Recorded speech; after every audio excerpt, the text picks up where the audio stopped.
thanks for hanging out with us again. To this time it's a little bit different. Most of the time we have people who've been in our movies or that are musicians or different stars of other movies that are made here in Oklahoma. But this time, as we will plan to try to continue to do, is have the guys behind the camera, the guys that get it all set up and make all the magic occur for us. And we have Daniel E. Blankenship.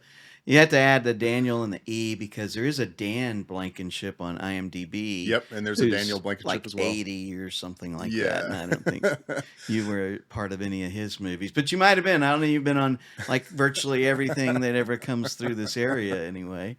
I try to. It's one of the things where I've been blessed where I get to work in a lot of different areas. So I have primarily here in Oklahoma, I've bounced back and forth between AD, set deck, and in the camera department, literally behind the camera. There's people who don't know what AD and all that. Well, tell them what it is. Okay, so, and I don't know if I'm supposed to look at a camera or look at you, Stevie. What? So just look at me, because that's why he's behind the scenes. Gotcha. Know what where to look. So, the first assistant director. Okay, and there is the department that get people from place to place and run everything. So, some ways it's like a mom who's got everything charted out for their kids for the whole thing to make everything special. I've always joked that it's kind of like the overly obsessed mom that's going to Walt Disney World that has everything planned out, including breakfast, lunch, dinner, snacks, and when they're going to bed. That's what I've always joked the AD is just getting them all there, keeping everything so that we can get stuff on. And like a superhero, you have your utility belt. Oh, yes. And I do have numbers of pouches. So that is what an AD really does, is they keep that going. And so they'll tell the director, who is usually really intently trying to get a performance out of the actors, and that's what a director's job is. It's not really to maintain the set and what's going on. Their job is to maintain that performance so that when it comes across the screen, they can see the evolution of that story told through those eyes. Well, if he's doing that, he doesn't want to know when, Joe is coming with ice cream for the kids for this moment. They're doing that. So I did that on a movie called The Inhabitant. I was the fifth guy they hired to do that movie. It was around the COVID time. The fifth first AD? Fifth first AD. So the joke was I was the fifth AD, not the first AD. So we literally changed the call sheets to say fifth AD. So, and it was funny how I got that job. Was a friend of mine who is, you know her, Mandy Higo. She called me and said, hey, we need a grip for Black Friday, the day after Thanksgiving. And I said, okay, I could do that for you for a day. I'm not the best grip. I can move stuff around.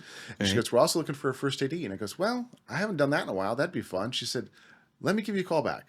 So she went to the producers, and I went in and I had the most honest conversation I've ever had with a producer. It's like, I haven't done this in 4 years. I don't remember how to use the current version of the paperwork, for movie magic and some of that stuff. And by all accounts, if I was in Hollywood, I would have never gotten hired. But they hired me, and I had a great time working with Odessa Nation. She was in a couple of Netflix series, and she was in the... was it Hellraiser or a few others that it was currently on screens? I got to work with Dermot Mulroney. Got to work with Leslie Bibb from The Skulls, or she was in the first Iron Man film. I got to work with her, and it was a blast. And so it was a good idea that I at least knew how to run set. So I kept set going. The second AD, she had worked on a lot of the Marvel projects and stuff like that, so she knew the paperwork. So she did the paperwork, and she got the worst part of that, and I got to run set. So and I got to be the obsessed mom. I always tell everybody that when we're on set, because Daniel has a lot of great stories. And but there are times when if I waited for him to finish, we may not get anything done. So I always have to cut him off, and to be continued. But so let's back up a little bit. Let's where did you grow up? So I'm originally from the Michigan area. Okay. So I'm from the Flint area, the area with the water crisis that most people know, and from the GM. So I grew up about 10 miles from the first sit-down strike in Fisher Body, and that no longer exists. And so, it's popularized by Roger and Me, the documentary that was covering it. It's a kind of it's not really a documentary because it takes things out of sketch and timeline, stuff like that. So I grew up in the Flint area, Do and you attach every moment in your life to a movie? I can. Most people can chart where that is. So, so yeah, I grew up in Flint. I eventually moved out to the surrounding areas. What was Daniel like as a grade schooler? I was. I love to tell the story from my mom. My mom said, "Hey, if I told him to stand right there and not move and not to talk, I would be crying if I had moved 2 feet for whatever reason, when I was a little kid." So yeah, I was actually I was more quiet, I guess. Was fun. I like to goof off. I rode motorcycles a lot as a kid and did a lot of outdoor crazy fun stuff and Was that watched your only TV. sport, motorcycles? No, I got into playing baseball. So up through a kid, I just got to experiment with all kinds of sports. My mom and dad were more of, hey, you can try whatever you want, but if you start it, you have to finish the season. So Gotcha. I tried everything. I did not like basketball because the coaches never really taught us anything. I liked football because I just enjoyed it. My seventh, eighth grade coaches and were great, and then What because of the, position did you play? I was a lineman. Alignment? Okay. Yeah, and I did play defensive back for a little while. Hmm. I liked being a lineman because I got to hit people, Yeah. so it was a lot more fun. Well, that and like your personality on the set, you're taking care of somebody, Yeah, just very like on The much. Blind Side, you're Exactly. you're protecting the family. So I liked it. I played a lot of baseball. I played a lot of summer baseball because enjoyed it a lot more than I did school baseball. Okay. Baseball was never as much fun there. But then I swam for a while, but I found out that I have exercise-induced asthma, so that was kind of rough. I learned how to mitigate that in wrestling because I was a varsity wrestler all 4 years of high school. Nice. I loved it. Played a lot of church softball. What was your record? You know what? My senior year, I was 50-50, but out of the 50% of the matches I lost, I was pulled out 25% because I couldn't breathe. Oh, man. My coaches threw in the towel, but What was your toughest match? my toughest match? Oh, well, I took on a state champion twice. As a Yeah. freshman, my first match as on the varsity squad, I took on the reigning state champ. And I went out there and he just toyed with me. He kicked my tail end, but I bridged up on my neck for over 45 seconds to a minute. So, and everybody could tell that he was just playing with me. So his own team was booing him. And so when your own team and your coach is like, just finish him, it's like, that was one of my toughest, that one. I also, One of my favorite writers was George Plimpton. You familiar with him? yeah. He wrote like Paper Lion, and he was there when one of the Kennedys was shot. And the thing that I liked about, especially his earlier works, was he wrote about things that he did. Yeah. And so, like in Paper Lion, he pretended to be a quarterback, and he was trying out for the Detroit Lions. Of course, back then you didn't have the internet where you could look up everybody and see if they played in some little school somewhere. And Yeah. so he did that. And so my idea of learning how to be a great writer was I needed to do things. And so I get on a dare, and I was an athlete too, so I was in great shape then in college. And they had the first organized boxing team that they were creating at the Okay. university I went to, and they would compete with. We always forget to turn that on, and then luckily they turn it on at some point in the show. So then we. It's not my light that tells me, oh, shut up.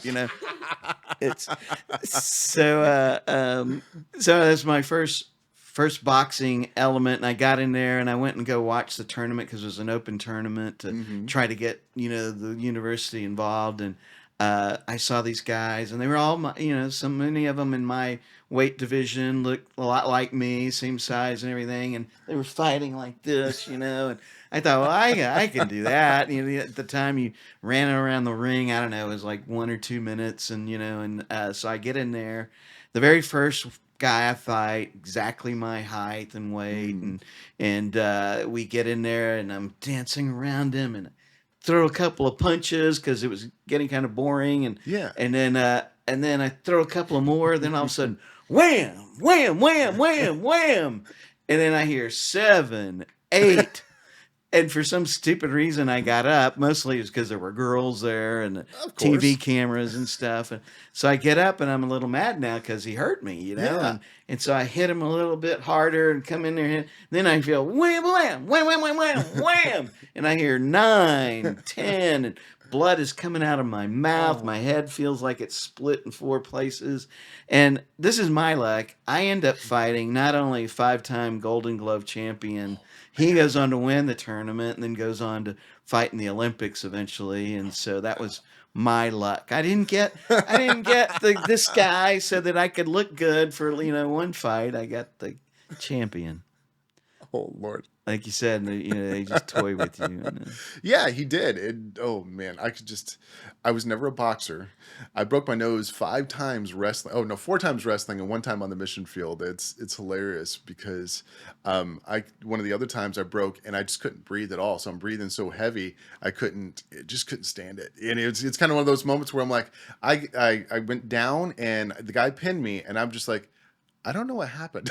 It's all out of there. So yeah, but later on you went on to shoot some so MMA fighting with us, which is actually one of the things I was going to say is because playing all those sports really did help a lot because being a wrestler, getting to do UFC fights and then the MMA, it was really I already knew instinctively where I needed to go with the camera just by watching the hips, and I didn't realize I was doing it until probably a second or third fight, just because of the fact that my brain just went back into that mode and is knowing where to go and that kind of deal. And so actually 2 of our directors, because 2 of them said, hey, I really like where you're going because you usually capture what's going on.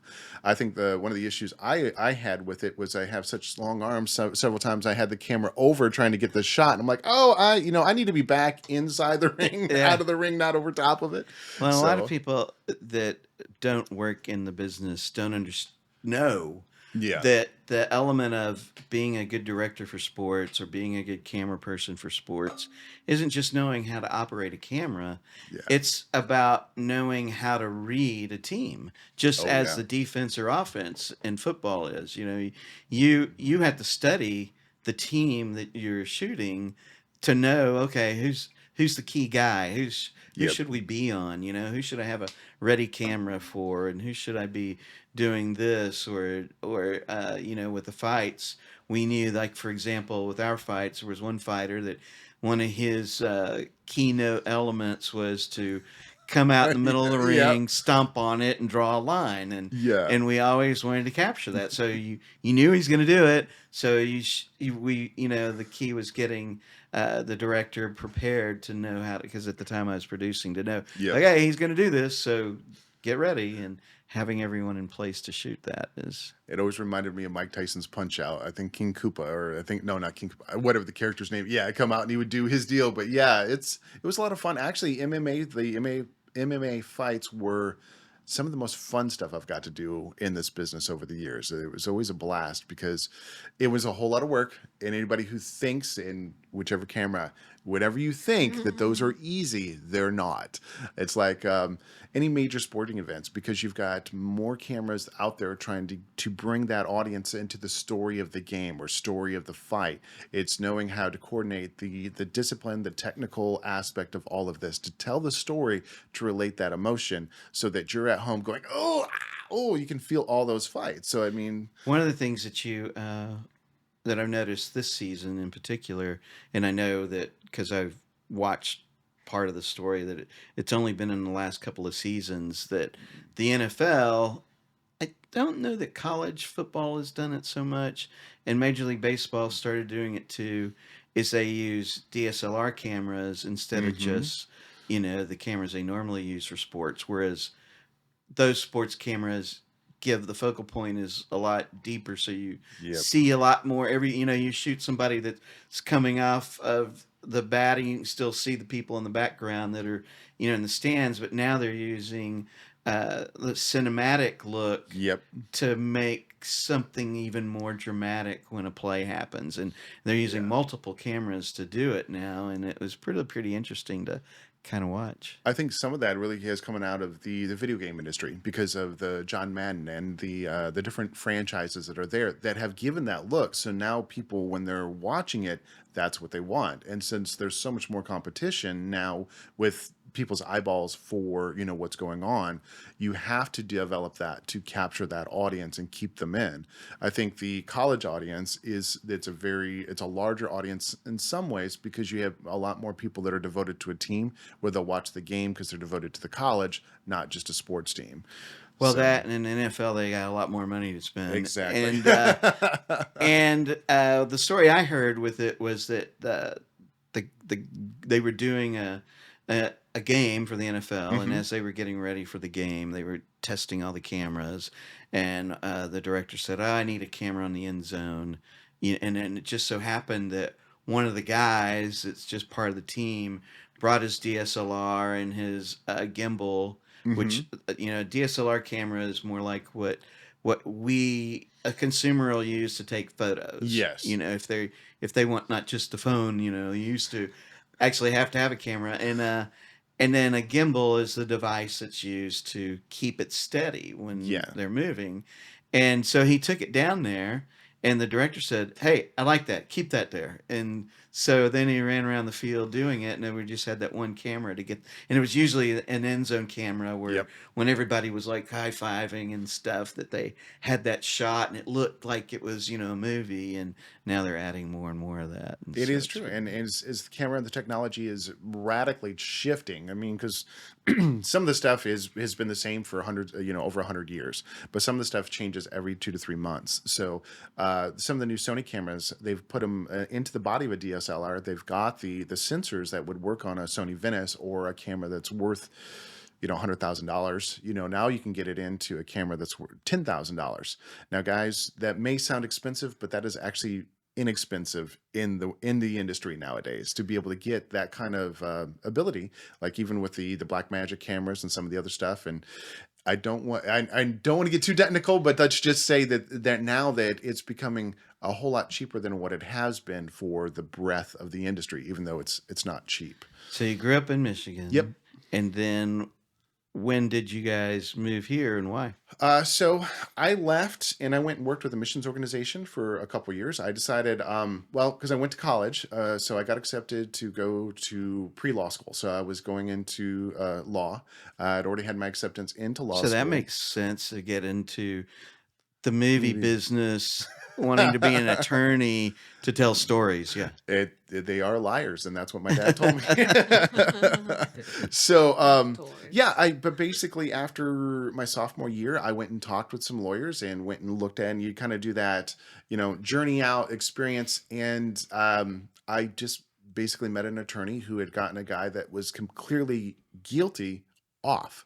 He did not want him off. He wanted the book thrown at him, but he did his job, and the police officers did not follow procedure. They committed a crime against him by not following procedures. So the gentleman was getting off because that was legal, even though he was guilty as sin and everybody knew it.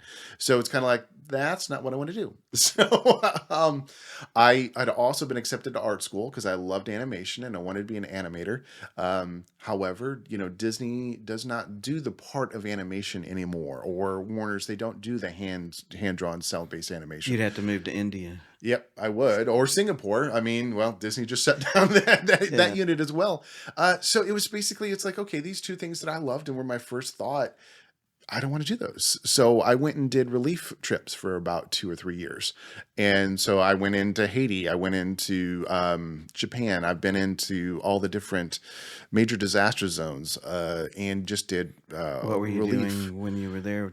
What kind of relief were you offering? So when I was in Africa, we did a lot of HIV/AIDS education, and I got to do promoting water and getting usage and those kind of things.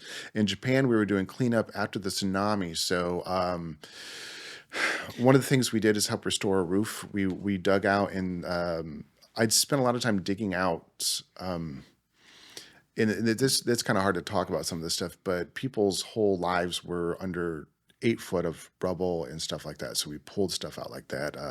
I found a kimono that was 500 years old that had been stored inside of a box and that kind of deal.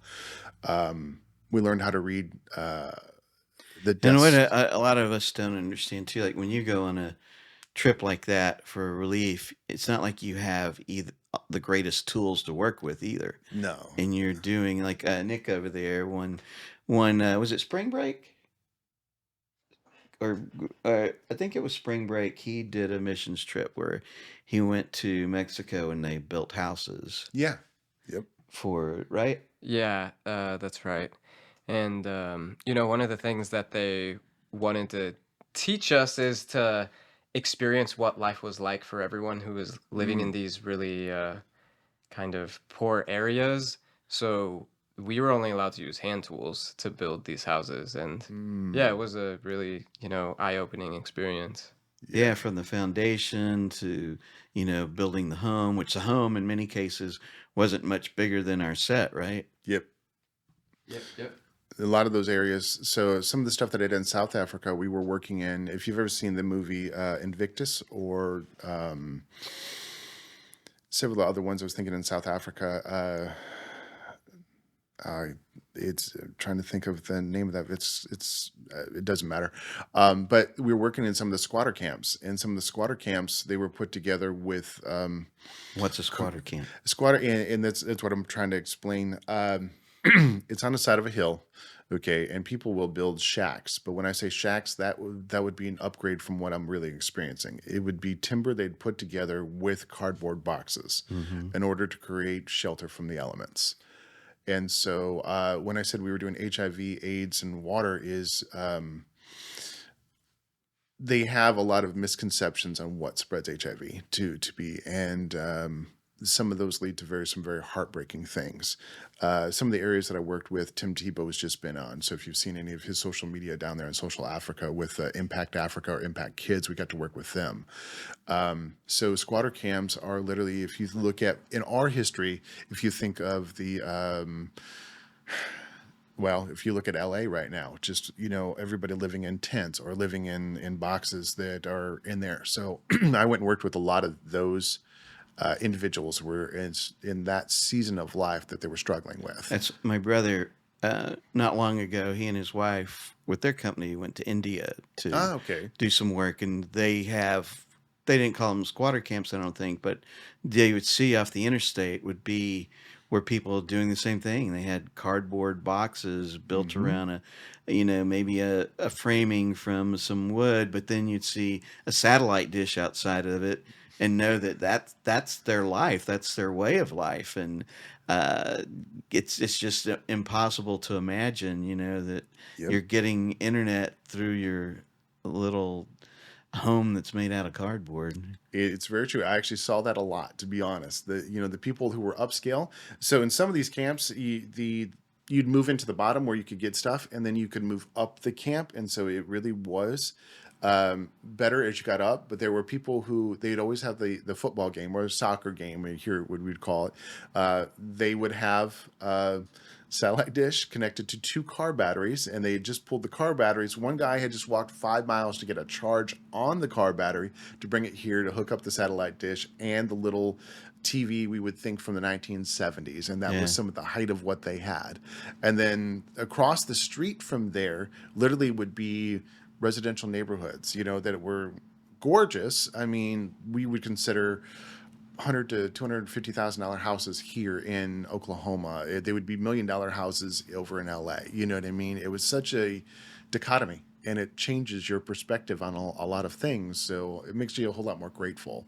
Yeah, and we So get upset when the light's out, at yes. the So red light or whatever. But yeah, so then you went from from doing doing that that type kind of of work. stuff to I came to ORU. Okay. So I got a scholarship for communications. So I got my bachelor's in communications When with you the were doing the mission trip, did you do any photography, take any video, or I was that a I thing did. you thought about to put together or create some kind of documentary Not or of really. your? I did more with photos. You know what I mean? Because I loved photos, and I really wasn't. I hate to say it, I wasn't really into video at that point. It was more of I took some amazing shots, and then I got to a point on the trips though I was becoming intrusive. Instead of getting to work with the people, they felt like they had to perform. Mm-hmm. So a lot of my shots for those days became very wide, so that I wasn't really doing the in-depth stuff. Mm-hmm. And knowing what I know now, like it would have been amazing just to add a GoPro, even a GoPro Hero 4, Yeah. and Which, by the way, he puts all over the set whenever we're working. You just set them up somewhere, and you got to be conscious of that because they might end up in the shot. And I'm, making sure that's Daniel, get your camera. Get my camera out of the way. And because they'll be on just time lapses and just taking photos because they're amazing memories now. But yeah, I took a lot more photos then, and I used an SLR camera and some of the other stuff until some of that stuff got stolen, and then you just move on. So, but yeah, so I have shots from those days, and then you're at our ORU, yeah, because they gave me a scholarship. Because of all my experiences with ORU students from when I was a kid, I would never have chosen to go there. Yeah. It's a very interesting set of people that I knew from there. And I graduated with my degree in performance, and I really enjoyed the radio drama, and I had performed. Right before then, I had been on tour. I was an actor, and I had performed all over the U.S. and Canada as an actor, and so that's what led to the performance degree, changing over to communications and getting that. And then I always believe that because I worked parallel in radio, mainly just because I could make a regular living doing that as I was doing. I didn't, instead of waiting tables, I worked on the radio, and so to do the acting and the comedy and everything else. But I believe that if you worked in radio, that you and especially the older radio, not necessarily what we hear now, which is mainly them telling you what song they just played and what station you're listening to. But the theater of the mind element, yes, I believe helps a filmmaker, that if you can make a film where if you can just listen to it and it's interesting and engaging, and then you add video to it, then it's can be a really, I think those are the best storytellers to me, because you can hear that before you see it. I agree. Driving back and forth all the time, I would put on TV, and you can stream Netflix and stuff on your phone. So one of the best examples of that I can think of is the Gilmore Girls, because you can turn that on and just listen to it, and it is straight up old school radio drama where you can tell what's going on just by listening to all the dialogue. And Edward Herrmann, I love him from all the old Disney movies, and that's what got me hooked. Was I wanted to see him because he was in North Avenue Regulars and all these other great shows. So my sisters had loved it, and so I'm like, okay, I'll give it a chance. I watched it with them, and I love the witty, the repartee, just all of the stuff. It was like His Girl Friday, or the stuff that was from the early 30s to the 50s, and reminded me of Orson Welles. So Gilmore Girls was an excellent example of that one. Yeah, I absolutely love listening to those old radio shows, and sometimes like Jack Benny. Yes.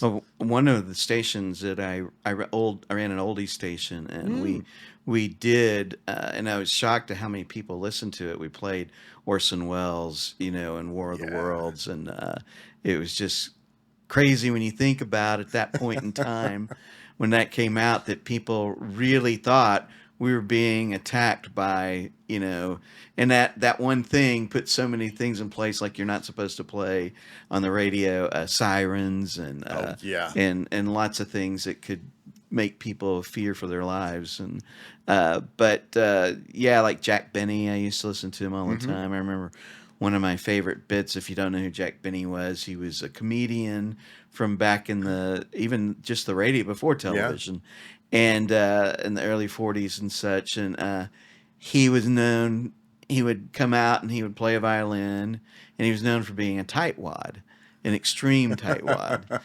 And I remember one of the shows where the couple next door are talking about needing to cut the yard, and the guy says, "Well, I don't, we don't have a mower, and I hate to borrow Jack's mower." And the wife says, "Why not? You just go borrow it." And he goes, "Well, because I can only get half the yard done." And he goes, "What do you mean only half the yard done? His chain only reaches that far." So he has a chain on his mower, so they can't do any more. But it's just listening to those things helps. For me, helped me learn setup and how and delivering the punches Yeah. and it's just still a lot of fun to listen to those old things. Jack Benny, Bob Hope. I loved his Evan Costello, like all of those great guys that came out of vaudeville that understood that and how they could translate just into vocal stuff that just fascinated me. And so that's one of the things I loved studying in college. And When you were in college, did you work any in the industry, or did you see that? Because I know there are a lot of folks we've talked to, and even the time we've been here, we've seen the elements of the industry grow throughout Oklahoma. yeah. So a lot more of that. I did a lot more stage and live event stuff. So I did a lot of stage crew, loading in, loading out, running cable, running boxes. A lot of the other part of the industry that's not the glamorous side of things, but that'll help pay your bills. So I worked a lot of that during college. I did do several different commercials. I did a couple music videos, stuff along those lines. So but I did more of that in my during grad school because once I graduated ORU, I went to Regent University to pursue my Master of Fine Arts in Film Directing. And I got to work on PBS. I got to work with CBN, CBS. It was funny. I got to meet the Prime Minister of India one day because we were there shooting.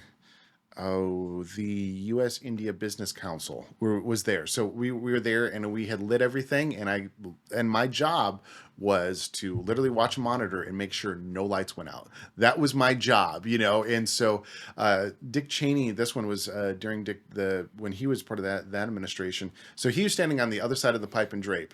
And I could not talk to him. But the Prime Minister of India could walk in, talk. He just looked around and goes, "Oh, this all looks very technical to me." And then he walks out. You know, then he'd just walk back through and look at it and just, "Hello, how are you?" And he'd walk back in. Dick Cheney, we couldn't approach him. I was staring at him literally on my monitor right there to make sure, but I couldn't talk to him. So I did lots of stuff like that, just, you know, random stuff to pay the bills. And that's probably what lends to one of the things that's really great about Daniel is he has usually more experience than anyone on our sets anyway.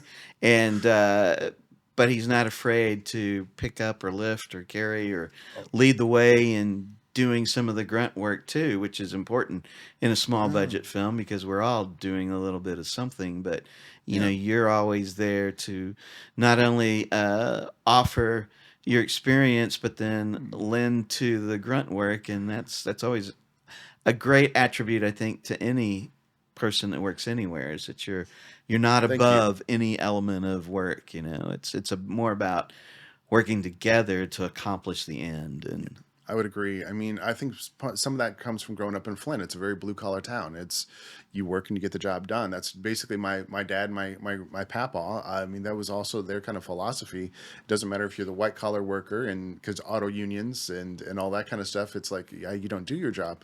Well, no, we get to, because we get to tell the story and get to be part of what's the bigger part of entertaining. I mean, what's amazing is Heaven's Gate's now on Amazon Prime. You think of the distribution network there where so many people can get to see it. Right. It may not be as glamorous as being in, you know, the Man's Chinese Theater, but that would have a very small audience compared to where you get to reach everyone with that opportunity. Plus, I have lots of family members who can say, "Hey, I can watch that," because yeah, that's always the kind of the deal with our industry is that you tell people you make movies, and unless they can go somewhere where they know exactly, they don't think, yeah, sure, great, that's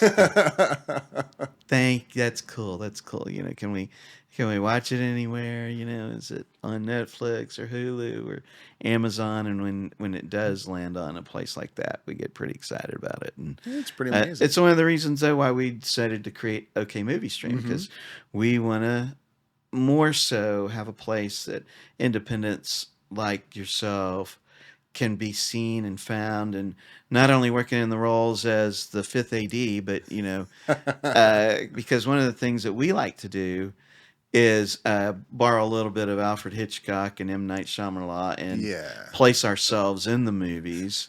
And Daniel has been in a couple of fun parts in our movie Heaven's Date. He played the chip eater, which was a lot of fun. and that was a blast. and then he plays a part auditioning for uh, a role you didn't get in the movie Yeah. that was made in what is currently called Holy Nice. Flicks, but we'll see if that stays. But so it's it's a lot of fun to have you being willing to play all those roles, and we try to put the cast in somewhere. I mean, the Mhm. crew in somewhere throughout the movies, and The chip guy was really fun. I can't wait till you guys see that. And one of the reasons why it's the chip guy is because when we were sitting down, the first the first shot went off, and they didn't have the food ready yet for me in my plate. So all I had was chips. So I just ate the chips, and I just made it the bit, and it was funny because we just coming back, and I thought I was just supposed to be eating chips, and I and just started relatable reacting. because that's what everybody does at a Mexican restaurant.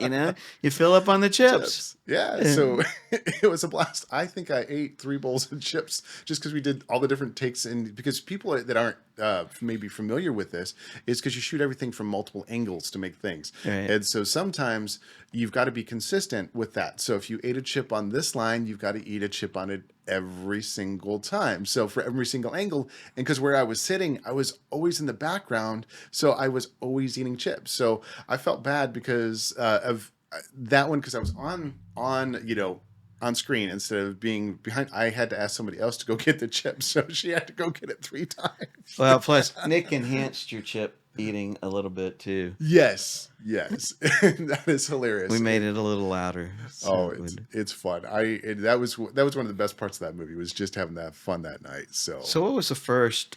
Because you've been a part of a lot of major films that come through the area yes. too, and like more recently, like Tulsa King, and where you worked on No, that, I right? wasn't on. I was gonna go up over Tulsa King. I worked on. I was too busy working on the camera crew. I was one of the camera operators and the second AC for 1,000 Tomorrows, which is a TV series that premiered on Pureflix is where it started off, Okay. and I believe it's going to go from there into either secondary distribution after that. So I was working on that one. So Tulsa King, when they did call me, I had to decline because I was already busy. But you were on I Killers. was on Killers of the Flower Moon, and that one was when I was a set deck for that one, so set dresser. Now I also got to. What's great about that is because there was 14 of us on that department. Each of us were there was over 70 sets for that film. So they actually built houses that were only for the movie, and then they were ripped out and put into the dumpster afterwards, Uh, ripped down. And I the Osage Village, and there's shots where you can see it. You can actually even see it in the trailer. You can see in during the party scenes and some of that stuff. I got to help build some of those props and some of those locations. Literally get to build them. We built what would have been period correct huts and different things like that. So I've got great scenes. There are great and they pictures of brought in that. like tons and tons of dirt, just dirt for Yes. those. Yeah. It was phenomenal. We were shooting out in the middle of like we would go 5 miles off the road, and then we would go into Pawhuska, and then we would they'd lay down 2 inches worth of dirt all over the roads to make it all dirt road. And it's phenomenal, the stuff that's there. The train scene. So the train sequence, they actually brought in train track, they brought in the trains, and what people don't know is that one of those train cars were actually used in Back to the Future 3. Oh wow. So yeah, it's a lot of fun. So I worked on that one, and a set deck or a set dresser. You have on-set dressers that deal with when the set is hot, meaning that they're going to shoot on that set. They have people that are dressing and doing something consistently. Consistently, I'm sorry. There are people that are props. So if an actor interacts with a piece or touches that is a prop. But if it's just sitting there, that is a piece of dressing. So we had the equivalent of it was an old carpet factory that was there, and we had equivalent of 6 football fields worth of furniture and Wow. dressing pieces from everything. And I actually have several of them. I bought them at the end, but I have one of the pot stoves of the cast iron stoves from the movie. I've had several of the pocket watches. I have the dominoes that DiCaprio was playing with in several of the scenes and stuff like Nice. that. So it was an amazing experience to get to. I did talk to Scorsese, a couple of those things where it's just like you don't think about that in Oklahoma. You know, do you think of that being in Los Angeles and stuff like that? So the set dressers, we would go and get stuff out of the warehouse, load it into the trucks, drive it out to the trucks, and then we would put it into place and get everything dressed out. So I got to do that on both Killers and on Reservation Dogs. They said it here. I was on season 2 of Reservation Dogs. I didn't get to do season 3. I was busy with some other things. So I did that. I also was a set dresser on Oppenheimer for 3 days. Okay, yeah. So that's the most recent one that was been in the theaters. That one, it was really interesting Was story. that shot here too? No, and that's what it is. They got my boss and a couple of the bosses that were on that were on Oppenheimer, and they were on Killers. Uh-huh. So they called me because at the end of it, you pack everything up into boxes and you put it into pallets and you take photos and you do an inventory. Well, one of my friends had gotten called and he was busy. Another said, "Hey, could Daniel do it?" He said, "Oh," I said, "Yeah, I'd love for Daniel to do it." So I got called and I wasn't told what movie it was. Uh-huh. And we were over in Dewey, Oklahoma. So we shopped out of Dewey. So again, I was getting stuff out of the store or out of the storage and putting it on the truck so that it could shipped over to New Mexico. So that is the glorious Oklahoma unit of Oppenheimer. So my name's not in the credit, but I got paid, and that's the important part. Yeah, if they get that spelled right on the check, yeah. Yes, they did. So, that's the main and part. what's great about it is you know this if you're kind of around the industry is they get other names for the projects. So it was called Gadget. So, and you hear that inside the film. So when I heard that reference, I was the only person that was laughing in the movie theater because I was like, "Hey, that's where they got Gadget from." So, but I was hired for Gadget, and I wasn't told anything. I had been given 3 lines of description. Okay, this is what that's what you need to be involved with, and then later they told me yes, it was Oppenheimer and it was Christopher Nolan and that kind of deal. So, Yeah, it's amazing how they like to keep a lot of that stuff secretive, and mhm. in some projects, others are just like, oh yeah, this is going on. Like when Killers was going on, Killers of the Flower Moon, and Yep. it was in the news practically every day, and Yeah. something or another was touching someone's lives, and you don't realize it, like you said, like probably the biggest thing I ever actually was an extra on JFK, the old Yeah, Kevin yeah. Costner movie, and how many different warehouses downtown just to keep the wardrobe for everybody that was acting out the Zapruder film, and Yeah. and in the set and in the cars from that period, and Oh yeah. and when you're on that, it's crazy the feeling you get of getting shoveled back in time, and seeing and being a part of it. And then of course, then they cut for lunch and everybody's lined up to eat whatever they serve that day. And which is, to me, as a director, I think that's the hardest part, is dealing with the lunch and feeding everybody. And then that's why it should be the AD's job, you know what I mean, and the other people, so that you can author the performance. Right. Going back to what we were going. So that's also why I try to do when we're doing some of the smaller stuff. I try to do a lot more, so that way you're not thinking about it and that kind of deal. Yeah, no, we really appreciate that. And Yeah, it's you're like, welcome. but it's part of what happens in a small budget versus a large budget. There's a lot more people to take care of things. And Yeah. what about for you? What would you like to do? Are you gonna write? You gonna direct some point, or do you just love being the master of your domain? Well, actually, I've never really wanted to produce, but I've gotten more into producing. Right now, I am getting ready we're in pre-production for a soul food cooking show that I'll be directing over in South Carolina Okay. this December. I just got off of Mike Rowe's new show called The Story Behind the Story. Sorry. It was Right. based off his podcast, The Way I Heard It. Right. Okay. But it's the story on IMDb. So I just did season 4 of that, which Lisa Fenimore was in. And a lot of our actors that we've got to work with on your sets are on. Because Yeah. and if you guys don't know, I've sent photos from set. I shouldn't. You're not supposed to. But it's mainly of the actors, and so of Jonathan, who we were in Holy Flicks. So I was teasing him a little bit on set. It's like, hey, you know your lines this time, and I was, and So that in getting to see Lisa, and I got to work with all of the Bible study ladies from Heaven's Gate. Well, most of them. Yeah, Nicole was there. I got to see her, and just it was so much fun getting to work in this community there. But yeah, I actually want to go more into. I love camera operating. However, I want to go back into directing, and I was a segment producer for a couple years down in Texas on some stuff, and when I directed some stage show and some TV stuff. So yeah, that's more what I would like to get back into is more the producing, the writing and directing of things. And then I enjoy, again, the very blue collar method is I love getting to get my hands dirty. And a lot of the DPs I've been working with lately, they're running their own cameras and stuff like that. So Well, it's one of the conversation because it's a thrill for us when we see uh, not just yourself working on bigger mm, projects, but a lot of the actors you mentioned, hmm, because a lot of times ours was the first bigger thing they've ever done, yeah, and to help them get the credits and to have the footage of them, doing something yes, else that allows them to move on to doing other things, and they still come back and work with us too. yeah, And it's one of the things that I talk to a lot with the Oklahoma Film and Music hmm, group. How important we are, the little guys creating here locally. Don't just support and draw those other, entities into here, but without us giving the experience, right, they won't have anyone to hire and they won't come shoot here. Vis-a-vis exactly. like what we've heard from, the folks with Sly and his bunch and that little Which there's a little show whole they lot of do. stories with Yeah. that.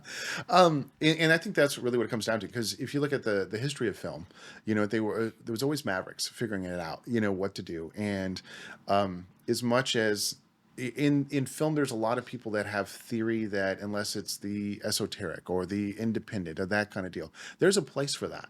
Then there's the place for the Michael Bay, you know what I mean, where it's just to sell popcorn. They just want people in the because it's all symbiotic. You know what I mean? You don't want to be parasitic. There are people who think that you should lose money because they're making that's hurting Hollywood massively right now. You have to make something that people are willing to watch that entertain them. So for all different audiences and budget sizes. So it's amazing. I got to work on $300 million movie, but I have just as much fun working and getting to do stuff on the smaller stuff because it's goofing. And yeah, I get to put a GoPro up and I get yelled at. You know what I and mean? and then there's the time when Buster Keaton and those Yeah. guys were making a movie a week. So, Yep. and those were considered the big guys, but they Exactly. were cranking them out and people still loved them. So, Yeah, and I mean, if you look at Jon Favreau's career, if you look at some of the stuff he didn't have all the permissions and stuff, and they just jumped out of a car, shot the scene, and they almost got arrested. You did jump back in the car, and and you also work with a charity. Don't want to leave that out. yes, So, I work with Tulsa Pop Kids, which is a nonprofit that promotes literacy here in Oklahoma, and that's part of how I got into working with a lot of these guys is in what I talk to on set because uh, Gary Waller, who's a director of photography here, he dropped out of college to work on a little film called Empire Strikes Back, I've heard and of it. then yeah, so but he also worked on Batman Returns, and so we're building the Tulsa Batmobile, and so we're I've building it. seen that in some of your, Yeah, and yeah. so I've sent shots to him, and he worked on Ghostbusters and some of this other stuff, and worked on Marvel and Die Hard and all this kind of stuff. So developing, there's a lot of people from LA that are here that I've got to work with Tulsa Pop Kids, and we're really trying to. It's a real simple method of, hey, would you like a comic book? Okay. The kid will get it because they want to read it, but we're trying to get them interested in reading. So we're Yeah, trying to get great. them in science, and we're trying to get them to imitate Tony Stark, not on the negative side of Right. things, but on the hey, you could learn how to fix your own car, because you would rock with that. You could learn science, you could learn this. You could do that also with I'm trying to think of Shuri from Black Panther. She's another one that is excellent at learning and interested in school because here in Oklahoma, what people don't know is they have kids take in the public schools take a reading test at the fourth grade, and their reading level determines how many beds they're going to put into the prisons by the time those kids would be 18. Oh my So every gosh. year. So we're trying to combat that by just putting Yeah. comic books in their hands. And It's awesome. one of the other things is we try to tell them that you don't have to just go to college. You can go and secure a job in this style industry where you can get trained up under somebody and have a career but you don't have to go into the expense of school. I mean, I went to college, I went to grad school. I tried a lot of different things. I work around, and I work in several different departments, which is different than what you would have in LA Right. because of the fact they want you to pursue a career in one area. You can't afford that right now in Oklahoma, especially with the strike. You know what I mean? So being able to do some of those things and is trying to train them and get them a career. You know what I mean? So that's some of the other stuff we try to expose them to is get an education, learn. Don't ever let school being a stopping point or not getting to go to school being a stopping point from your learning. And how can people help? Oh, definitely check out Tulsa Pop Kids. The website we've got it, tulsapopkids.com. We've also got Instagram and Facebook are the platforms. We're looking at launching a TikTok. However, TikTok is a full-time job for a lot of people. So Yeah. I don't really do that all the time. You know, I'll post stuff. I do a lot of lives. We have a Takano Traders initiative, which is it's mimicked after the Tulsa Library program that they do for summer reading. So the kids, all they got to do is write down everything they read. So I tell them write down their math homework pages. So and for every page we give them a credit, and then they can trade those credits in for. We have like a showroom that's all themed out in Star Wars, where they can get comic books, they can get Funko Pops, they can get Halloween costumes, all those kind of things. It's like Chuck E. Cheese or Dave and Buster's, you know, that kind of deal, or Synergy. They've got those rooms, so they just trade those in, and they can go away with more stuff. And that's just whatever is. So you'll see me online a lot of times talking. Hey, it's Daniel with Tulsa Pop Kids. Why don't you bring your kids out for free snow cones from Josh's Snow Snack? So, and I got all that stuff from doing the radio stuff and school. So I've applied a lot of stuff that we've learned, and so I'm an advocate for education and in pushing. I'm very pushingly saying, hey, read a comic book. You know what I mean? It's just very get them cool interested. idea, and that's great that you're doing that. Hey, for being with us, we want to make sure you get one of our T-shirts. Nice. And those will also be available at OK Movie Stream, and and thank you so much. Thank You got to look for him. You read through the credits. And you definitely will find him on the credits of our movies when we have the honor of having him with us. And it's been great. So thanks, Daniel. We'll be looking for more of your work and hopefully having you work with us more too. I would love to. All right. Thanks, guys. See you soon.